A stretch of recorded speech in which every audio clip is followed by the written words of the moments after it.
The following podcast is brought to you by Kidney Stone Prevention Clinic of Orlando. Hello and welcome to the Crystal Clear Kidneys podcast. We have Dr. Paul Dreyer with us. And as always, it's good to see the doctor. And I always like to say, right, the doctor will see you next. Welcome, Dr. Paul. Thank you, Will. Thanks for having me. Always a pleasure to talk to you. Great. And Dr. Paul, if people want to reach you, how do they find you? So our web address is www.kspfla.com. That's probably right. The best way to get the info, where our phone number is, et cetera, and our email.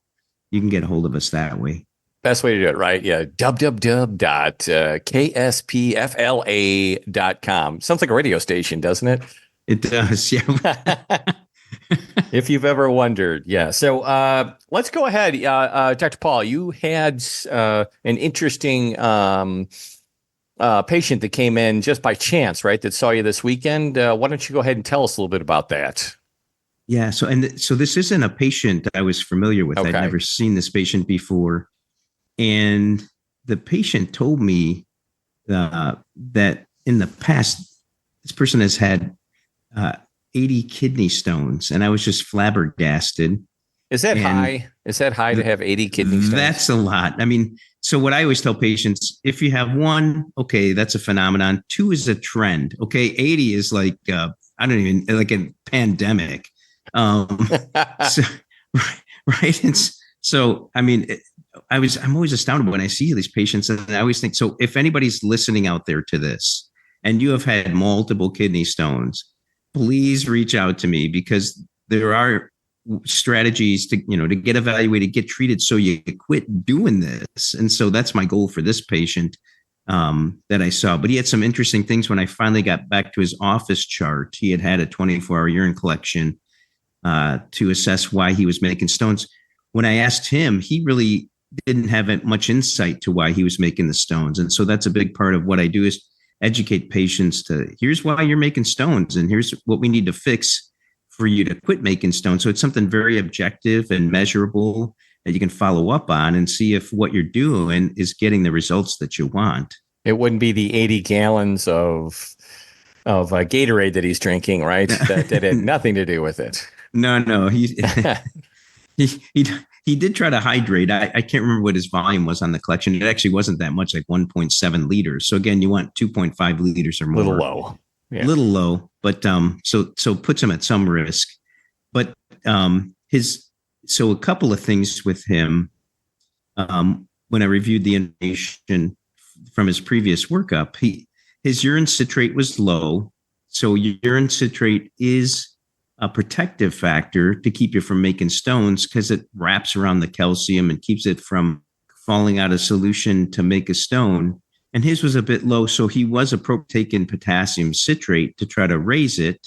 He needs a repeat 24-hour urine collection to see if that has come up to an acceptable level, or if it needs to be, titrated up further and increased, the amount that he's taking in. So that's one thing that I saw, that where he was receiving treatment. But the other couple of things, if patients have had a 24-hour urine collection and the urine calcium is very low, because his calcium was only 30 milligrams in 24 hours. How is that? I'm sorry, Dr. Paul, to cut you off here, but you have 30 milligrams, right? What is that on the scale? I mean, so that's very, very low. So normally it's going to be 100 milligrams to 250 milligrams, somewhere in that range, depending on what people are assuming that your total body calcium is normal. Whatever you take in your diet, you're going to put out in your urine. So you maintain the same calcium level in your body. And so the problem that you get is when we're measuring it, the calcium can drop out of solution. And if the specimen isn't handled properly, and you'll get this falsely low value. So people will look at that and think, oh, the urine calcium's not high, so it's not causing a problem. Well, you can't really know, because the test wasn't accurate. It's a value that you have to throw out. So that's something, again, when he gets a repeat urine, it'd be curious to see what that is, because in particular for him, he had been taking vitamin D he also had coronary disease. He brought up an interesting question. I tried looking it up. Because he said that over the last couple of years, he's had three coronary artery calcification scores, and the first two were low, and this last one, they were done, a year apart, each of them the last 3 years. This last one was like quadrupled what the other two were. And he's like, is this related to my stones? So I'm like, I don't know. And so I looked it up, and it's hard to say. There is some correlation. It seems to be more in women than men, but that was an interesting thing I was trying to look up to say, is that a common thread between the two? In his case, what it might be is he's had so many stones, I think it's affected his kidney function.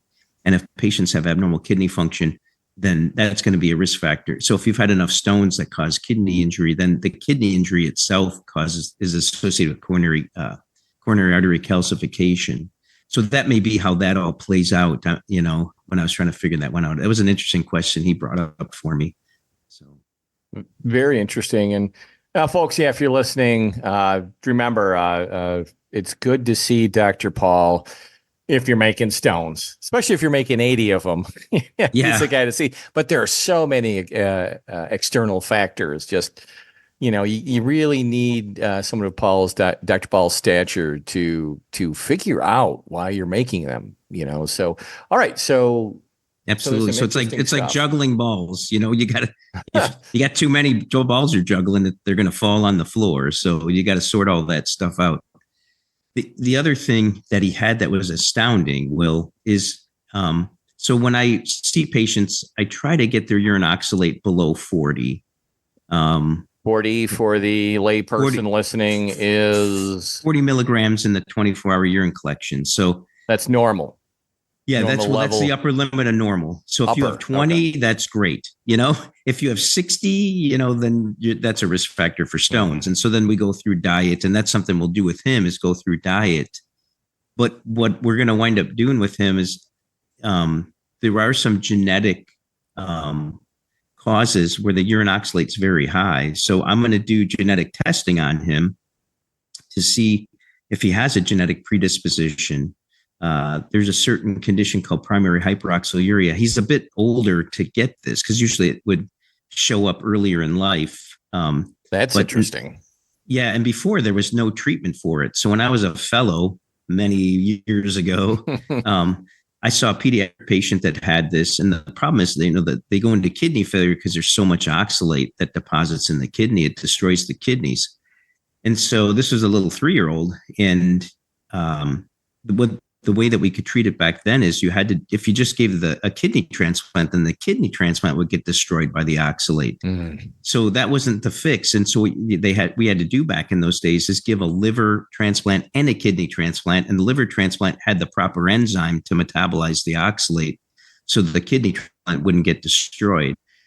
Well, in the last couple of years, ever since, we had the Human Genome Project, and we've been able to isolate all the genes, that's a single gene for some of these disorders. And so now there's gene therapy that you can give these people and fix the problem. And so that's how I'm getting his genetic testing, because the company that does the pharmaceutical company that has the gene and the therapy will pay for testing for all the patients. At least they have been. Because if they find one, then they treat them with their medicine, then that's what they're trying to do, is find patients that they can benefit. But I'm using it as a platform to let's test anybody that's made multiple stones, especially if they have a family history or if they have something like this where it's an extraordinary high amount. It warrants looking into. So that's what we're going to do with him. And then on a low oxalate diet and again, repeat the 24-hour urine collection. I'll check his vitamin D levels and see if that's contributing too. Because I told him in the meantime, hold vitamin D, because again, it's fat soluble, so it sticks around for a while. Does it? Yeah. Did he mention, vitamin D, was he taking like tons of milk, or was he taking pills? No, he was taking vitamin D supplement. And our office record said he was taking 5,000 units a day, but he told me he was taking 2,000. So what is that? What's 2,000? How would you rate that? I don't know off the top of my head. Usually if you're going to take a supplement, you're going to take 1,000 units. So it's a little bit above what normally would do. But again, if you're making stones, that may not be the right thing for you to do. And No. there would be a different approach for your vitamin D deficiency that's going to treat but not worsen your stone situation. So that again, that I'm curious to see what that get the results back. Okay, so this patient came in, right? And you, the listener, you're listening. Dr. Paul has his suspicions. He's got a test. He's doing genome therapy. We're going to go over the diet. We're going to do urine collection. Is it every 24 hours for a couple of days, or how often is urine collection? No, so it's a single 24-hour urine collection, and then that goes to the lab, right? Yeah, and that goes to, there's different labs that process it. I've got my favorite, Litholink. But it's up to you, though. Forgive my ignorance. Hey, if I'm working with you, Dr. Paul, right, at Kidney Stone Prevention Clinic, you say, hey, do urine collection and deliver it to this lab by you. Yeah. Yes? So preferentially, I like to use this one lab. The problem is it's part of LabCorp. So if the patients have insurance that say, oh, you have to go to Quest or you have to use this other lab, the cash price is not cheap. It used to be cheaper than it is now, but we actually had a patient call up and say, what's the cash price? So we called them and we called Quest, and they're not cheap. What's the cash price on it? So $750 for the one that I like to use. And for Quest, it's like $520. So they're both expensive if you don't have insurance. However, though, if you don't have insurance, you're making stones, right? It's kind of like even if you have dental insurance, pain drives you in. Yeah. So, it's worth the cost if you can figure it out from there. Still worth. Well, this other patient that called, looking for help, that didn't have insurance, I actually called our hospital and said, what's the cash price for 24-hour urine? And so they quoted me at $63. Oh, so hello. Yeah. Yeah. So as long as he can get to, one of the hospitals within that network, and I can get him tested. He lives here in Florida. So that should be possible. So reaching back out to him to say, hey, if you want to get evaluated, we found something should be affordable for you. So that was another interesting one that I had just recently. Wow, that situation. So, okay, so to you, listener, right? So Dr. Paul's evaluated him. He's asking about his diet, fluid intake. He's waiting for information, right, on the urine collection. What else? What else are we waiting for, test-wise, for this individual? But I think that's it, and we'll gather that information and then treat them and then retest them to say, did we fix these problems? Did we fix it? Right. And so again, it's something measurable. It's almost like, if you've got heart disease, it's like your blood pressure's high and your cholesterol's high. Well, let's treat you. And then we're going to recheck it and say, did your blood pressure come down to the goal range? And did your cholesterol come down to the desired level? Right. And so it's the same kind of thing with this, is seeing if the intervention that you did with the diet and or medications, et cetera, or stopping medications, benefit you in that regard where you shouldn't make stones anymore. So I can always show patients, look, if your urine looks like this going forward, you won't make any more stones. We should have fixed this problem.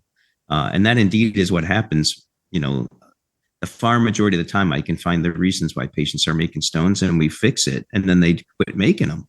I'm just astounded. It's like, boy, I feel so bad for this guy having it. He showed me a picture he had with a whole bunch of them in this little like medicine bottle that he had.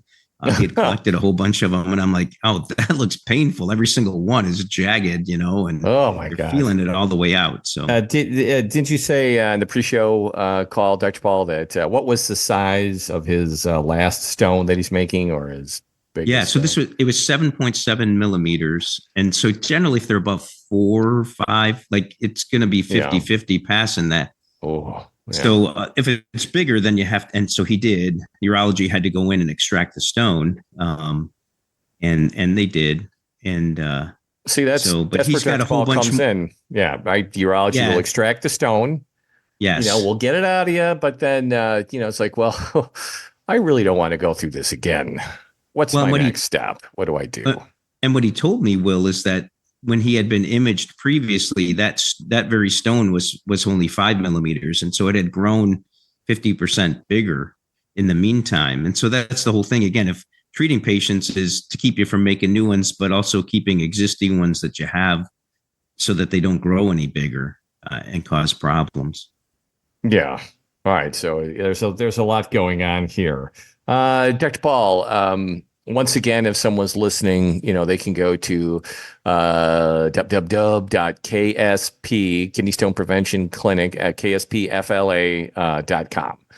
And Yes. and it's easy to get a hold of you, to ask some questions and figure out what's going on. So that's And I even yeah, go if ahead. somebody wants to email me a question, well, that's fine. We can Yeah, talk just about it on total the air. I'll anonymity. correspond back with them. Yeah. Because again, I'm just trying to help people so they don't keep having this problem, and they feel I get the sense some people get to a point of despair. It's like they think they're just doomed to They're do just this doomed ongoing. for a life. You'll work, have those stones extracted. You got to pass them, and so that's what makes Dr. Paul, I guess, so unique, and especially, he's been doing it for so long. Is that, hey, let's find out why you're making them, and then stop making them. So we don't have to go through this again. So this is a great service that Dr. Paul has. Okay, Dr. Paul, in the news, we always like to talk about in the news, right? So in the Yes. news, there was an article that came out recently about a kidney that was transplanted, that was grown in a pig, and transplanted to a patient. So what's I know you're not an expert on that yet, because it's so new, and it's on the bleeding edge. But what's the trend? I mean, what do you see? What's going to happen with that in the future? How is that going to affect our health and healthcare Yeah. provider? So this is a race to try to figure out how to increase implementation of transplant. Because hemodialysis in center is so expensive. It is. Transplant's expensive. It has an expensive upfront cost, but then long term, the maintenance is a lot cheaper than somebody that's on dialysis. So, I mean, even when I was a fellow, which is goodness gracious, 25 years ago, almost 30 years, actually 30 years ago is when I started. One of the docs at the University of Michigan was trying to come up with an artificial kidney, and so there's people that are still doing that, and University of California, San Francisco did develop one. It's too expensive right now to put it in the mainstream, but that's something that it would be a wearable kidney kind of thing, or you could implant that. And then since it's got human cells, you shouldn't need any immunosuppression, anti-rejection medicines. So the other thing that's been talked about is using kidneys from different animals, and pig kidneys are actually pretty similar to human kidneys. And so that's what's been discussed. The concern is it going to give people some kind of unusual infection that we're not aware of when you're giving them anti-rejection medicines that suppress their immune system, and then they get some weird, organism from the kidney. So that's been a concern. The kidney that was transplanted had been, manufactured in a lab to some degree, where they had treated the animal, the pigs, and altered their genetics so that the markers on the cells of the kidney looked more human than less pig-like. So the thought is that then human beings will be less likely to reject it. So it's been genetically altered a little bit to be more favorable in a human being once it's transplanted over. And so that's exciting stuff if they can get that to fly, because the problem we have is, if you don't have a living donor and you're waiting on the list, that article that was that came out said something on the order of 17 dialysis patients per day die waiting for a kidney to get transplanted. And if you can use a pig kidney and get them transplanted, quickly, then and save their life and give them a good quality of life, that's what we're striving to do. So that's sort of the optimistic horizon that we're trying to look out for these folks.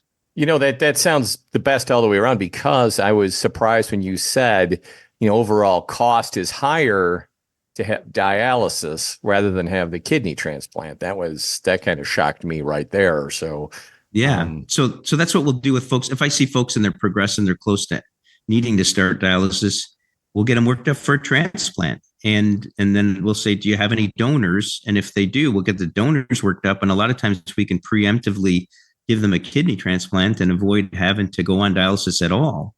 And so I got a gal, I'm seeing her tomorrow. And so we're waiting, her donor's getting worked up, and she's close to needing dialysis, but hopefully we can get that. That's amazing. I didn't know that this was happening. I mean, that's really getting all your ducks in a row, getting organized, and really improving quality of life. That's amazing, Dr. Paul. Yeah. And the other thing, Will, is they have these exchange programs. Had a patient that his daughter wanted to donate her kidney. Well, she wasn't a match for him. But what they did is this exchange program where there was another patient that needed a kidney whose donor didn't match, but each of the respective donors matched the other patient. So then his daughter gave her kidney to this other patient, and that other patient's donor gave the kidney to my patient. And that way both patients are able to get kidneys, and where otherwise they're waiting to try to, wait for, to get what we call a deceased donor kidney transplant. So they'll do even where there's 3 people involved. There's been as many as I think I've read 16. That's crazy. That is crazy. Where they're, this person gives to this person and this person gives to this person, et cetera, et cetera. So they'll do those kind of things to try to get the patients transplanted. Because again, patients do better. They live longer. They feel better. They have better quality of life, and it's less expensive long term to treat them that way. So that's what we're striving for. Hey, just for our listening audience to build up their vocabulary, could you again tell us DC stone? What is that? DC stone. DC stone. Remember you said working out being on the DC stone. We talked about the different types of stones, right? Isn't there? So I'm trying to remember the different. The most common stone is calcium oxalate. Okay. And then calcium.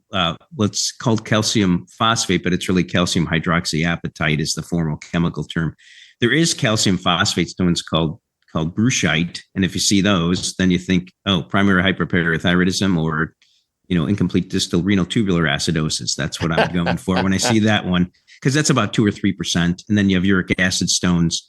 The struvite stones, maybe that's what you're talking about. Maybe, with the infection.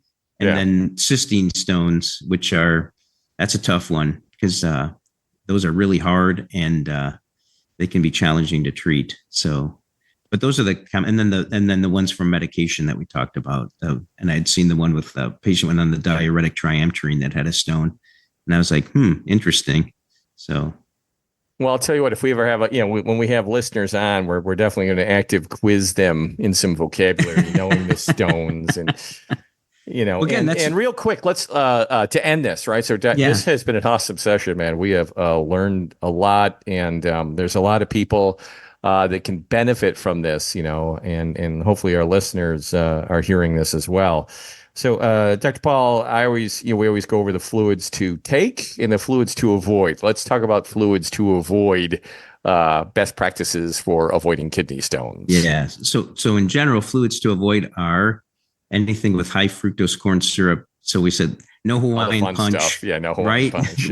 Yeah. When you're a kid that you want. My favorite, I loved Hawaiian punch. Yes, I did too, actually. Yeah. And then for whatever reason, grapefruit juice. And so water is probably the best thing. Some people tell me I get sick of just drinking water. So I'm like, that's fine. Coffee is fine. Beer is fine. Wine is fine. Oxalate's fine. Tea is fine if you don't have high oxalate in the urine. If you do, you probably should avoid black tea. Okay. So that's to the tune of 2.5 liters or 5 water bottles per day spread throughout 24 hours. So you don't get that golden yellow pee. Right. That's what you're trying to avoid. One thing I've learned from you, stones. Dr. Paul, is, I don't want to be like a camel and chug it once a day, right? You've got to really space this out. And including, when I get really thirsty is at night. So I might get up a couple extra times, but I think it's worth it to, keep things clear. Yeah. So I appreciate that advice. That's great advice. Hopefully you, the listener, can take that up as well. Make sure you spread these 5 5 bottles throughout the day, and make sure you have a bottle at night as well, because that's an 8-hour stretch. And I'm guessing, Dr. Paul, that might be a window that some people make stones in. Not everybody, but I assume some do. Yeah, absolutely. Dr. Paul, this has been an amazing session. Want to thank you for having you on, and we still have some more podcasts to do, so we look forward to them. Until then, thanks so much, everyone, for joining the Crystal Clear Kidneys podcast with Dr. Paul Dreyer. Thanks, everybody. Thank you, Dr. Paul, for joining us. Once again, you can reach Dr. Paul with any questions at www.kspfla.com or at 239-221-1281, the Kidney Stone Prevention Clinic of Orlando. Until next time, folks.